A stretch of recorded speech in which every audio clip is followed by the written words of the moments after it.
बॉलीवुड की फेमस कांटे लगा गर्ल शेफाली जरीवाला सिर्फ 42 साल की उम्र में दुनिया को अलविदा कह गई। ठीक 3 महीने पहले यानी कि 27 जून को सुबह घर में सत्यनारायण की कथा और रात होते ही उनके निधन की खबरों ने फैंस और परिवार को तोड़ के रख दिया।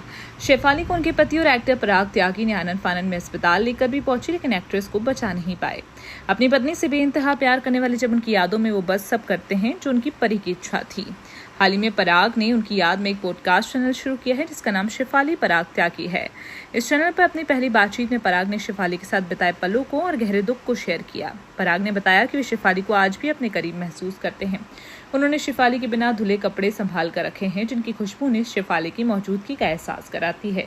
पराग ने भावुक होकर कहा, मैं उसके टूथब्रश से ब्रश करता हूँ, उसके तकिए पर सोता हूँ, उनके टी शर्ट और शॉर्ट्स मेरे पास हैं जिन्हें मैं अपने पास रखता हूँ। उन्होंने बताया कि शेफाली के कपड़े उन्होंने कभी धोए नहीं। पराग ने कहा, मैं इन्हें पहन नहीं सकता क्योंकि ये छोटे हैं, लेकिन ये मुझे उसके करीब रखते हैं।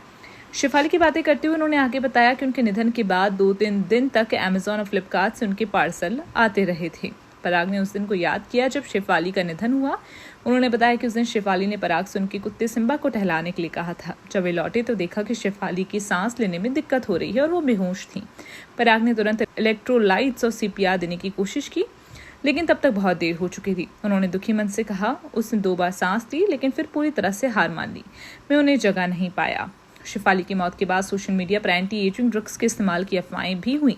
पराग ने इन अफवाहों पर जवाब दिया। उन्होंने इन दावों को खारिज कहा और कहा कि ये सब गलत है। शेफाली कभी किसी हानिकारक ड्रग का इस्तेमाल नहीं करती थी, वो सिर्फ मल्टीविटामिन लेती थी।